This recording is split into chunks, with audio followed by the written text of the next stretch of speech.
Hello everyone, this is Swati. Welcome to Shreeji classes. तो जैसा कि हम लोगों ने प्लेन मिरर पूरा पढ़ लिया है, रिफ्रैक्शन ऑफ लाइट पढ़ लिया है, रिफ्लेक्शन ऑफ लाइट पढ़ लिया है और रिफ्रैक्शन ऑफ लाइट हमें करना है। ठीक है, रिफ्रैक्शन ऑफ लाइट में हमने डेफिनेशन और उसका मतलब कि लाइट की स्पीड कैसे चेंज हो रही है वो हमने समझा था। ठीक है, आज हम पढ़ेंगे optical denser medium and optical rarer medium.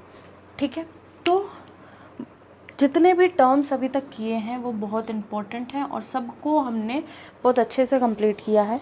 आप चाहें तो प्लेलिस्ट में जाके देख सकते हैं, सारे जो वीडियोस हैं वो एक साथ लगा दिए गए हैं और सब क्या कहते हैं, आप जो टॉपिक पढ़ना चाहें टॉपिक वाइज है सारी चीज़ें। कुछ भी जो चीज़ें कनेक्टेड हैं वो 1 से 2 वीडियो में कर दी गई हैं, बाकी सारी जो है जो टॉपिक वाइज है वही है, विद क्वेश्चन किए गए हैं। क्योंकि जनरल साइंस है, जनरल साइंस में फ़िज़िक्स और केमिस्ट्री हम लोगों ने बहुत अच्छे से स्टार्ट करी है और दो दो चैप्टर आई थिंक दोनों में कंप्लीट कर लिए हैं। जनरल साइंस की जो बायो है वो हम ज़रूर कंप्लीट करेंगे। तब तक आप ये कंप्लीट करिए, जैसे ही इस कोई मतलब क्लास खाली होती है वैसे ही मैं उसमें जनरल बायो की भी एक क्लास तो वीक में डालूँगी। ठीक है, तो स्टार्ट करते हैं। Optical denser medium.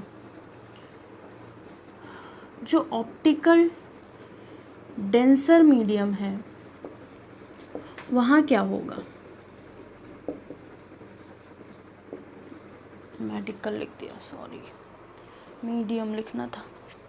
जो ऑप्टिकली डेंसर मीडियम है वहाँ पे स्पीड ऑफ लाइट चेंज होगी, क्योंकि मीडियम है तो मीडियम में स्पीड ऑफ लाइट चेंज ही होगी। ठीक है, तो यहाँ पे स्पीड ऑफ लाइट क्या होगी, डिक्रीज़ हो रही होगी।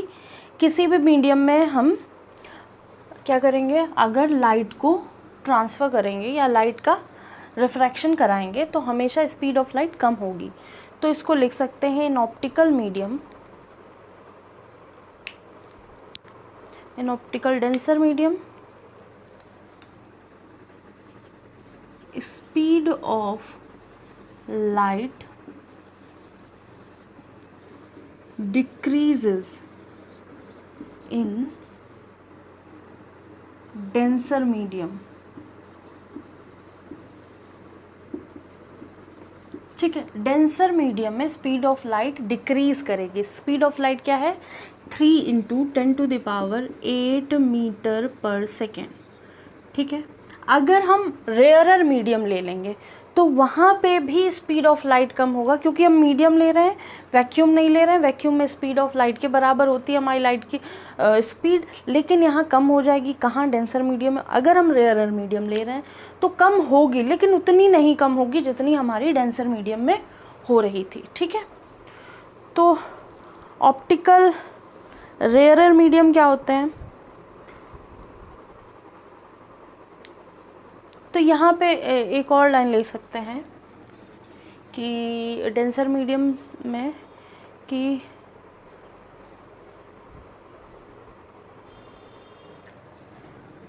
Speed of light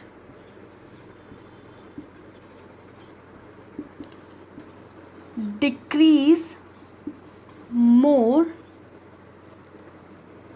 with respect to other medium.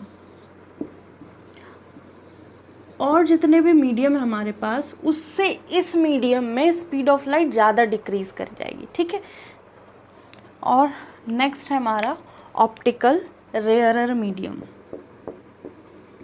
Optical rarer medium क्या है, यहाँ पे स्पीड ऑफ लाइट कम तो होगी लेकिन उतनी नहीं होगी जितनी डेंसर में हो रही थी। ठीक है, तो स्पीड ऑफ लाइट जो होगी v होगी c होगा यहाँ पे, और यहाँ पे भी v c होगा। इसको चाहे तो आप डबल कर सकते हैं कि ज़्यादा लेस होगी स्पीड ऑफ लाइट। तो ऑप्टिकल रेयरर मीडियम में हम क्या लिखेंगे, ऑप्टिकल रेयरर मीडियम में हम लिखेंगे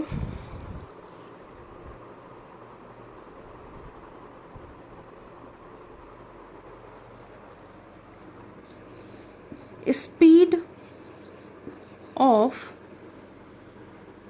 लाइट increase क्योंकि हम डेंसर रिफ्रैक्शन की बात कर रहे हैं, तो रिफ्रैक्शन में क्या था, इस मीडियम से, जो एयर वाला मीडियम है, उससे हम मोस्टली क्या ले रहे थे, वाटर वाले मीडियम में आ रहे थे। तो जब हम वाटर वाले मीडियम में आ रहे थे तो क्या टूवर्ड्स द नॉर्मल हो रही थी, मतलब स्पीड ऑफ लाइट कम हो रही है। और अगर हम वाटर से बाहर जा रहे हैं तो स्पीड ऑफ लाइट ज़्यादा हो रही है। तो ये हम रेयरर से डेंसर में आ रहे हैं तब बोलेंगे कि स्पीड ऑफ लाइट ज़्यादा डिक्रीज़ हो जा रही है। जो ये वाला मीडियम है उससे इस वाले मीडियम में ज़्यादा स्पीड ऑफ लाइट डिक्रीज़ कर जा रही है। लेकिन जब वाटर से एयर में जाएंगे तब हम क्या कहेंगे कि जिस मीडियम में है उससे कम स्पीड हो जाएगी, मतलब स्पीड इंक्रीज़ कर जाएगी। तो speed of light increase with respect to other medium. Speed of light increase in medium with respect to other medium. जो अदर मीडियम होगा वो क्या है, हमारा डेंसर मीडियम, और जो ये मीडियम है वो हमारा है रेयरर मीडियम। तो यहाँ स्पीड ऑफ लाइट बढ़ जाएगी, ठीक है, स्पीड ऑफ लाइट इंक्रीज लिख सकते हैं, ठीक है। तो डिक्रीज तो यहाँ पे भी होगा लेकिन इससे कम होगा, तो स्पीड ऑफ लाइट डिक्रीज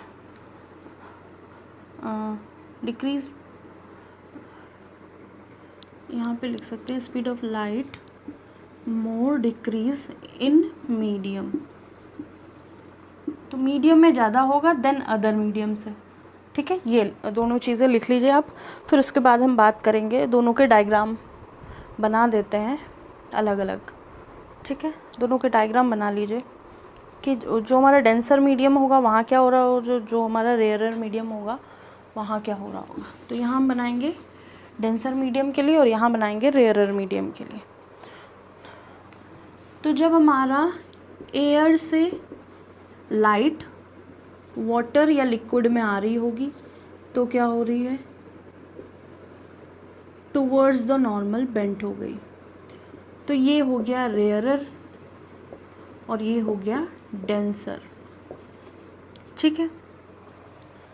अगर लाइट हमारी वाटर से कहाँ जा रही है, एयर में, मतलब ऐसे जा रही है, ऐसे, ये क्या है वाटर, जो क्या है डेंसर, और ये क्या है रेयरर।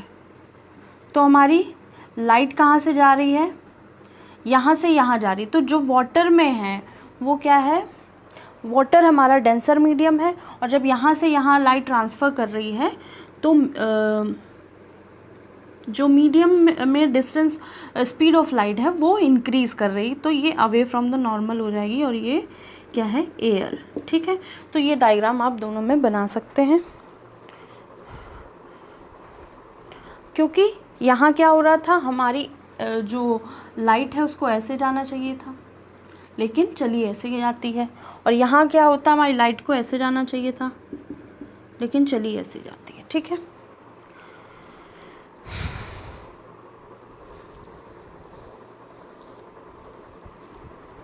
हो गया, इसको आप लिख लीजिए। फिर से एक डायग्राम में यही चीज़ कि रेयरर से डेंसर में जाएगी तब किधर लाइट रे जो हमारी बेंड करेगी, और डेंसर से रेयरर में जाएगी तब किधर हमारी लाइट रे डेंस करेगी, और उसकी स्पीड में क्या चेंज आएगा, या एंगल ऑफ इंसिडेंस कहाँ बड़ा होगा कहाँ छोटा होगा, ये पूरी बात करेंगे, ठीक है।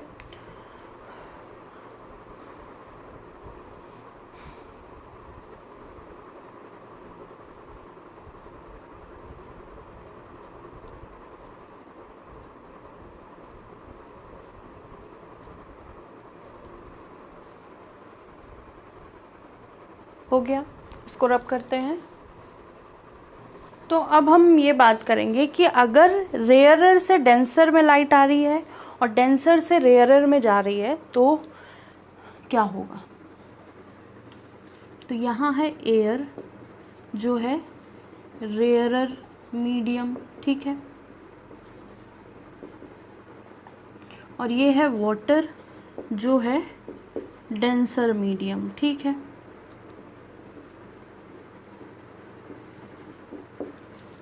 अब हमने क्या किया, ये ले लिया कोई डेंसर मीडियम, ग्लास ले लिया,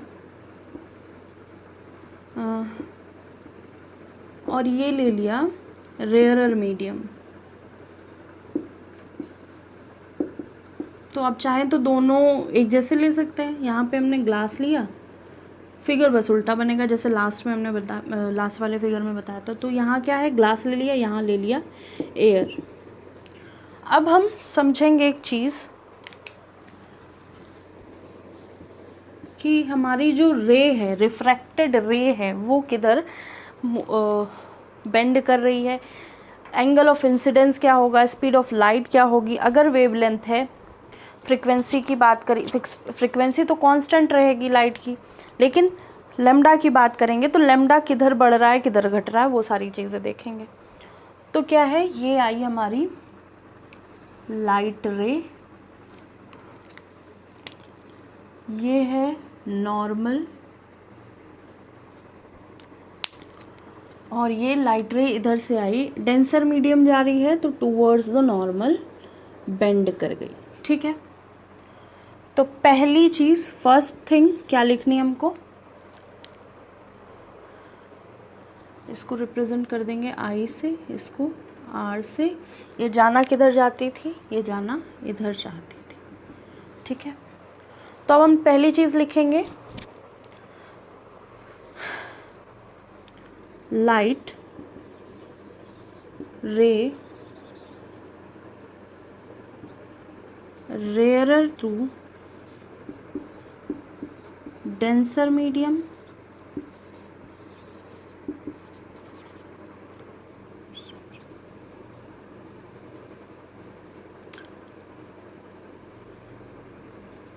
light ray bends towards normal। ठीक है, नॉर्मल की तरफ बेंड कर जाएगी। ठीक है,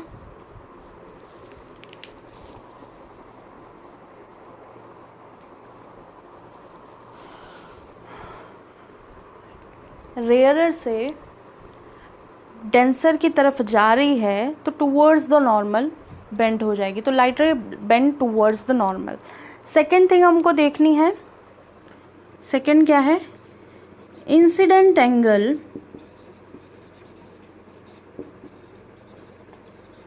is more than refracted angle. ठीक है, और थर्ड थिंग क्या है हमारे पास, थर्ड थिंग हमको ये लिखनी है कि speed of light decreases, speed of light decreases. ठीक है, जब इधर से इधर आ रही तो स्पीड ऑफ लाइट डिक्रीज कर जा रही है। और यहाँ पे क्या है, लैम्डा डिक्रीज करेगा, तो यहाँ पे कॉमा लगा के लिख सकते हैं, लैम्डा या वेवलेंथ भी डिक्रीज करेगी। रेयरर से डेंसर में जाएंगे तो वेवलेंथ भी डिक्रीज करेगी, नीचे को साइन बना लो या फिर डिक्रीज लिख लो, लेकिन फ्रीक्वेंसी क्या है वो हमेशा सेम रहेगी। ठीक है, या कांस्टेंट रहेगी। ये हो गई हमारी सारी बातें किसको लेकर, रेयरर से डेंसर मीडियम को लेकर। अब हम बात करेंगे डेंसर से रेयरर मीडियम के लिए।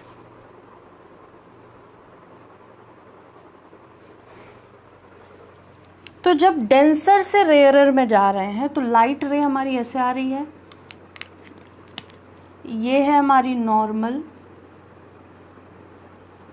ठीक है, और ये क्या हो जाएगी, अवे फ्रॉम द नॉर्मल चली जाएगी। ठीक है, जाना कहाँ था, इसको इधर जाना था। ठीक है, आगे बात समझ में। अब ये जो एंगल है, ये एंगल क्या है, आई, और ये जो एंगल है ये है आर। तो फर्स्ट थिंग क्या लिखनी है, light ray travel from denser to rarer medium.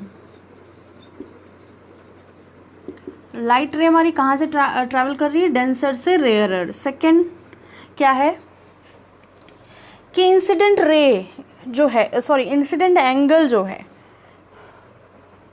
अभी एक और चीज़ लिखनी ना, अवे फ्रॉम द नॉर्मल, तो लाइट रे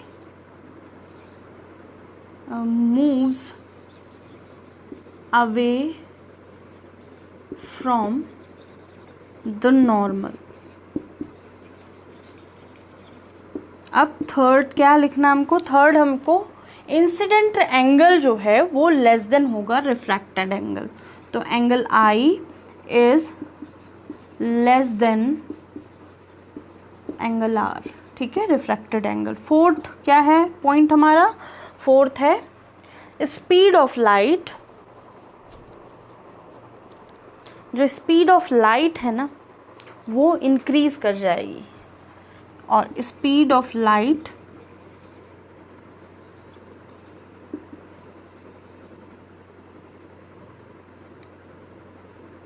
इंक्रीजेस कॉमा लेमडा भी इंक्रीज करेगा, ठीक है।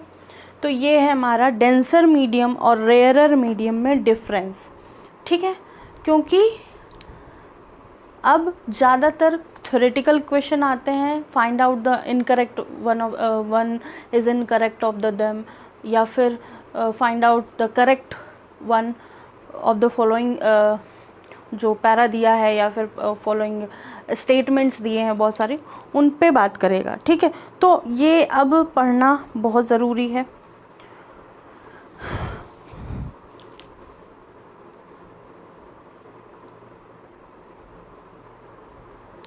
अब इसको लिखने के बाद एक फैक्ट लिख लेना नोट लिख के, कि जब भी लाइट एक मीडियम से अदर मीडियम में जाएगी तो ना कलर चेंज करेगी ना उसकी फ्रीक्वेंसी चेंज करेगी, ठीक है।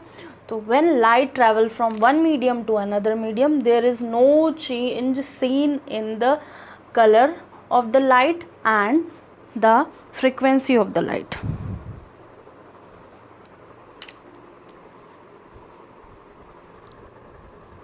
तो ये हो गया, इसको रब करते हैं और नोट लिखते हैं एक हमारा। उसके बाद कलर ऑफ द लाइट लिखेंगे,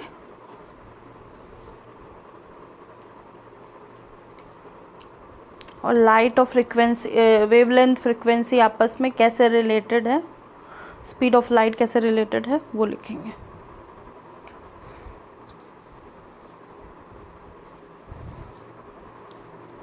हो गया, इसको रब करते हैं। तो नोट करके फर्स्ट थिंग हमको क्या लिखनी है,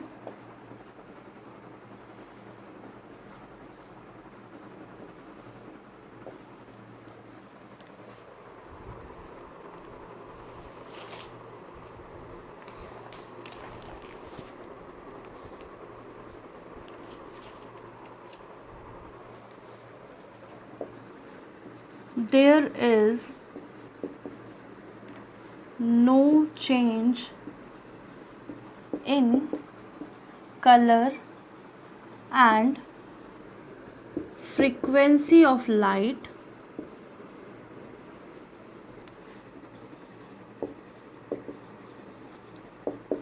when it travel from one medium to another। कोई भी मीडियम में डेंसर से रेयरर में जा रही हो, रेयरर से डेंसर में जा रही हो, कोई दिक्कत नहीं है, कलर नहीं चेंज होगा, फ्रीक्वेंसी नहीं चेंज होगी। एक फ्रीक्वेंसी और उसमें चेंज है, अच्छा पहले कलर्स लिख लेते हैं, कलर्स नहीं कराए हैं, ठीक है। तो कलर्स क्या होंगे, colour of light, colours in light, colour light में जो कलर्स होते हैं वो कौन कौन से होंगे, ठीक है। इनका रेंज क्या होगा, रेंज होगा कितना, 390 नैनोमीटर से 390 नैनोमीटर से कितना 780 नैनोमीटर, 780 नैनोमीटर, या इसको कर सकते हैं 3900 एंगस्ट्रॉम टू 7800 एंगस्ट्रॉम। ठीक है, ये भी क्या है, नैनोमीटर यूनिट है किसकी, लेंथ की, और ये भी लेंथ की यूनिट है। तो अब हम लिखेंगे कलर। पहला है रेड, वैसे तो ऐसे लिखते हैं, विबग्योर करके लिखते हैं, लेकिन हम पहले लिख लेते हैं ROYB,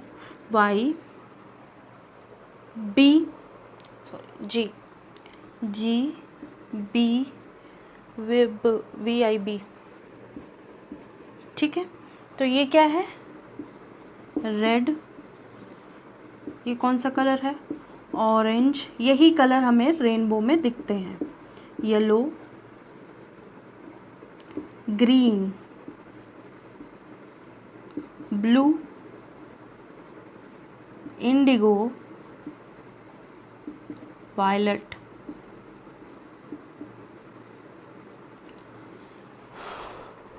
तो ये ही वो कलर हैं, ये सात के साथ जो हमको रेनबो में दिखते हैं। इसमें मैक्सिमम लैम्डा किसका होगा, रेड का, और मिनिमम लैम्डा किसका होगा, वायलेट का। तो यहाँ पे लैम्डा या वेवलेंथ मैक्सिमम होगी, और यहाँ लैम्डा या वेवलेंथ मिनिमम होगी। ठीक है, तो ये हो गया हमारा कलर्स की बात। ठीक है, तो कलर्स तो पता ही होंगे कौन से, रेड लाल दिखता है, ऑरेंज नारंगी दिखता है, येलो पीला दिखता है, ग्रीन हरा दिखता है, ब्लू नीला दिखता है, इंडिगो कुछ डार्क बैंगनी जैसा, और वायलेट बैंगनी जैसा, लाइट बैंगनी। ठीक है, तो ये सब कलर हैं। तो कलर्स ऑफ लाइट डिपेंड्स किस पे कर रही है, जो कलर ऑफ लाइट है वो डिपेंड कर रही है फ्रीक्वेंसी पे। तो जब कलर ऑफ लाइट फ्रीक्वेंसी पे डिपेंड कर रही है तो frequency is inversely proportional to lambda होती है। ठीक है, तो speed of light is directly proportional to lambda होगी। तो colour of light is a function of frequency not wavelength. जो कलर ऑफ लाइट है वो फ्रीक्वेंसी पे डिपेंड करेगा, वेवलेंथ पे नहीं डिपेंड करेगा। तो ये हो गया, इसको लिख लीजिए। उसके बाद जो फॉर्मूला है V is equal to F into lambda, इधर है V is equal to F into lambda. F क्या है, फ्रीक्वेंसी, 1 लैम्डा। लैम्डा क्या है, वेवलेंथ, जिसमें हमने नापी है क्या, अपनी वेव्स।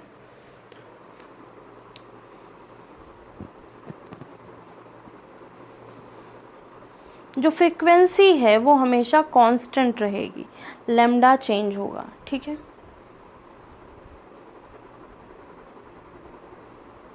चाहे कोई भी मीडियम हो, फ्रीक्वेंसी कांस्टेंट रहेगी। ठीक है,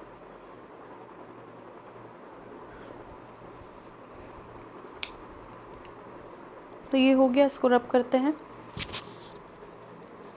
और एक नोट करके एक और पॉइंट, ये फर्स्ट पॉइंट था हमारा, ये सेकंड, एक और पॉइंट है नोट करके, जहाँ पे जो हमारा कलर है वो फ्रीक्वेंसी पे डिपेंड कर रहा है पहला, और कलर ऑफ लाइट यही मतलब फ्रीक्वेंसी पे डिपेंड कर रहा है, वही लिखना है। वेवलेंथ पे डिपेंड नहीं कर रहा है ये। ठीक है,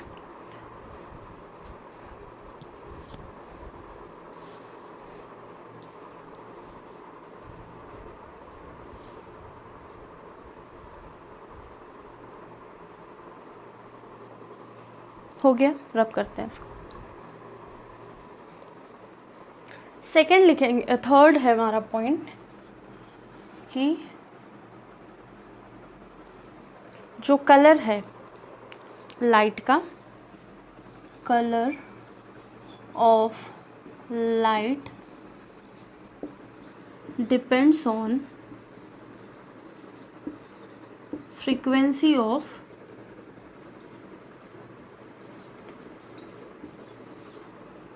लाइट।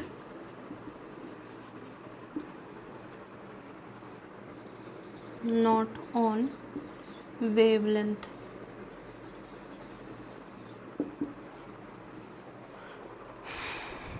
ठीक है, तो अब ये बात आती है कि जो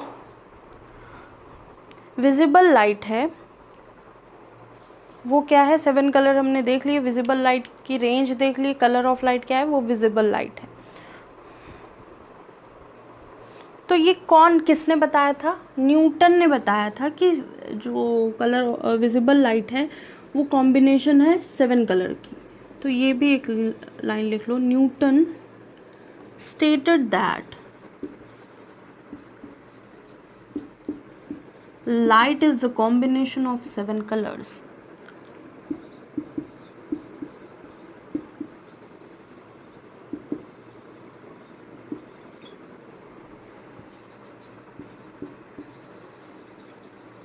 ठीक है, तो न्यूटन ये बताने वाले थे जिन्होंने बताया कि लाइट जो है 7 कलर्स का कॉम्बिनेशन है,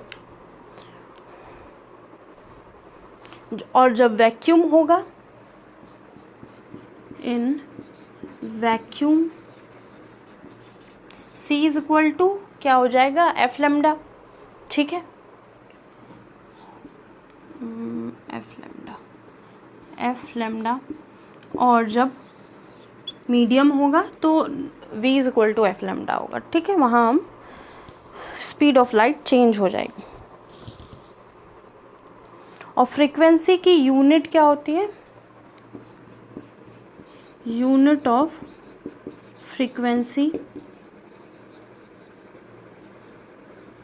इज इक्वल टू हर्ट्ज या फिर सेकेंड इनवर्स। तो जो समझाने वाली चीज़ें थी वो पहले समझा दी गई हैं।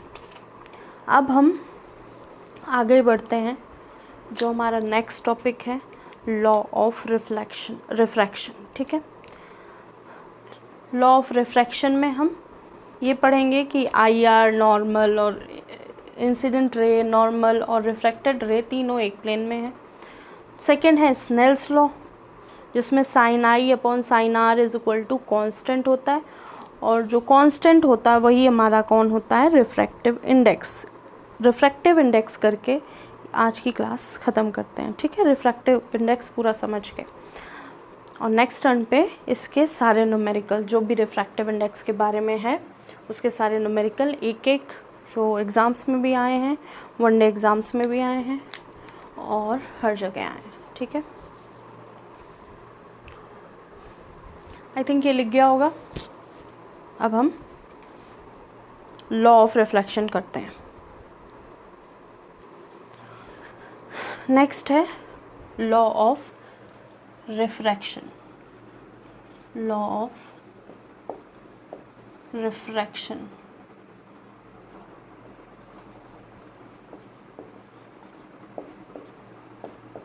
पहला है इंसिडेंट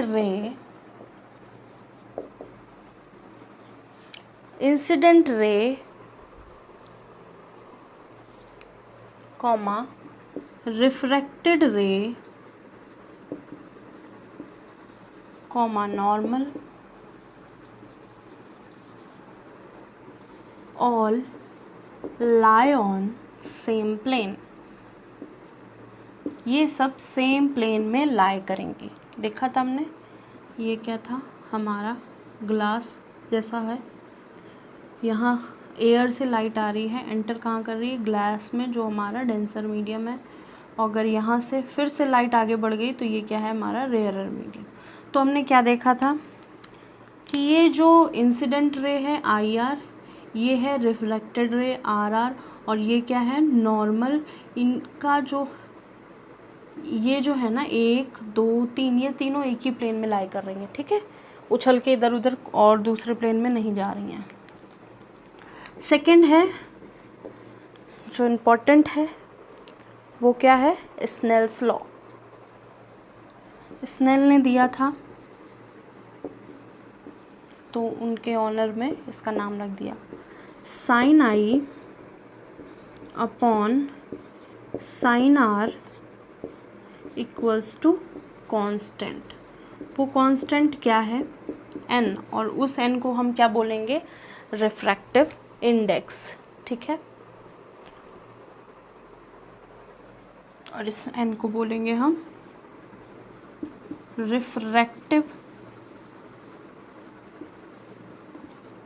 इंडेक्स।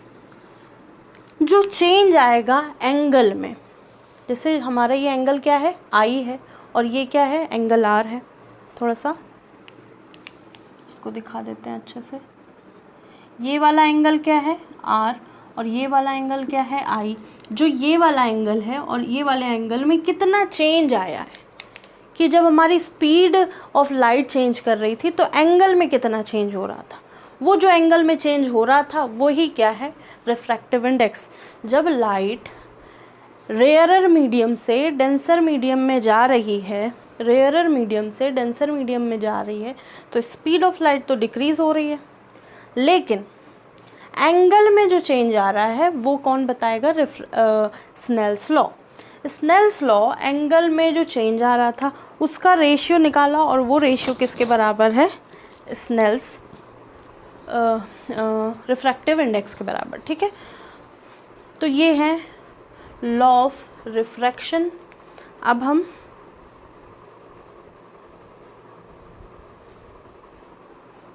ये बता सकते हैं n की हेल्प से कि कौन सा मीडियम रेयरर है और कौन सा मीडियम डेंसर है। तो n टेल्स अबाउट रेयरर और डेंसर मीडियम, रेयरर और डेंसर मीडियम। तो जो हमारा n है वो डेंसर मीडियम और रेयरर मीडियम के बारे में बताएगा। अगर n की वैल्यू ज़्यादा हो रही है, अगर n की वैल्यू 1 है तो वो वैक्यूम होगा, n की वैल्यू 1.003 है तो एयर होगी, n की वैल्यू 1.33 है तो वाटर होगी, n की वैल्यू 1.5 है तो ग्लास होगी, n की वैल्यू 2 पॉइंट कुछ है तो डायमंड होगी, n की वैल्यू 3.9 है तो सिलिकॉन होगा, n की वैल्यू 4 है तो जर्मेनियम होगा। आप चाहें तो लिख सकते हैं, फिर से रिपीट कर देंगे। आप पहले ये लिख लीजिए सारे। n एक और उससे समझा जाता है, एक और फॉर्मूला होता है n का। तो n इज इक्वल टू लिख सकते हैं speed of light in vacuum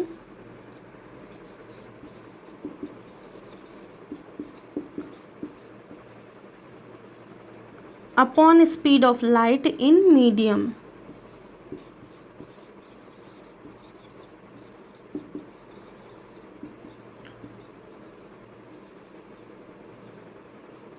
ठीक है, तो ये एक फॉर्मूला और है, वो लिख लीजिए। उसके बाद हम जितने भी रिफ्रैक्टिव इंडेक्स हैं जो हमको हेल्प करते हैं वो सारे लिखेंगे। उसके बाद हम आज की क्लास फिनिश करेंगे।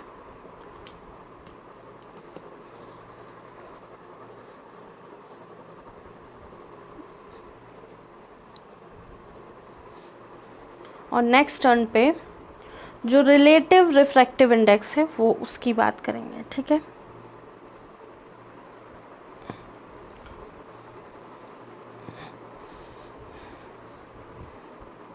हो गया, इसको रब करते हैं। n को रिफ्रैक्टिव इंडेक्स बोलते हैं या विथ रिस्पेक्ट टू वैक्यूम या एब्सोल्यूट रिफ्रैक्टिव इंडेक्स बोलते हैं। तो n को हम क्या बोलते हैं? Refractive index with respect to vacuum. ठीक है, वैक्यूम और मीडियम के रिस्पेक्ट में। ठीक है, और बोल सकते हैं absolute reflective index, absolute refractive index. ठीक है, अब n की वैल्यू क्या है? और इसमें कुछ नहीं लिखना है, अब लिखेंगे n। n किस में? वैक्यूम में। n की वैल्यू 1 है तो वैक्यूम होगा। n इज इक्वल टू 1.003 है तो एयर में होगा, मतलब वैक्यूम से एयर में जा रही होगी। n क्या है, n इज इक्वल टू 1.33 होगा तो वाटर होगा। n इज इक्वल टू अगर 2.4 होगा या 1.5, पहले लिखें 1.5 होगा तो ग्लास होगा, और n इज इक्वल टू 2.5, ठीक है, n इज इक्वल टू 2.5 या 4 हो तो डायमंड। ये हो गई है रिफ्रैक्टिव इंडेक्स। जो इम्पोर्टेंट हैं, जो हमें समझने हैं वो सारे।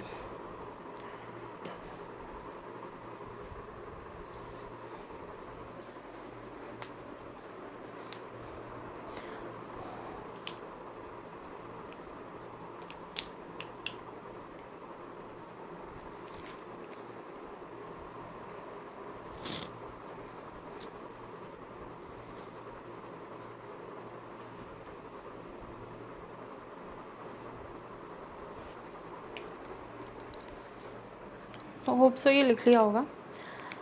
नेक्स्ट टर्न पे हम रिलेटिव रिफ्रैक्टिव इंडेक्स और एपरेंट हाइट, अगर हम आसमान से पानी में देख रहे हैं तो हाइट का क्या चेंज दिख रहा है, या पानी से आसमान में देख रहे हैं तो क्या हाइट का डिफरेंस दिखेगा, वो समझेंगे।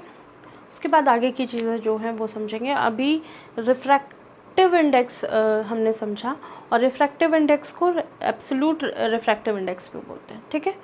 आज के लिए इतना ही। आपको जनरल साइंस में जो भी पढ़ना है आप हमको टॉपिक सेंड कर सकते हैं कमेंट में, हम आपको वो ज़रूर पढ़ाएंगे, ठीक है। अभी के लिए जो भी चल रहा है साथ में उसकी प्लेलिस्ट बना दी गई, आप क्लासेस देख सकते हैं, बड़े आराम से देख सकते हैं, बहुत टू द पॉइंट है, विद क्वेश्चंस हैं।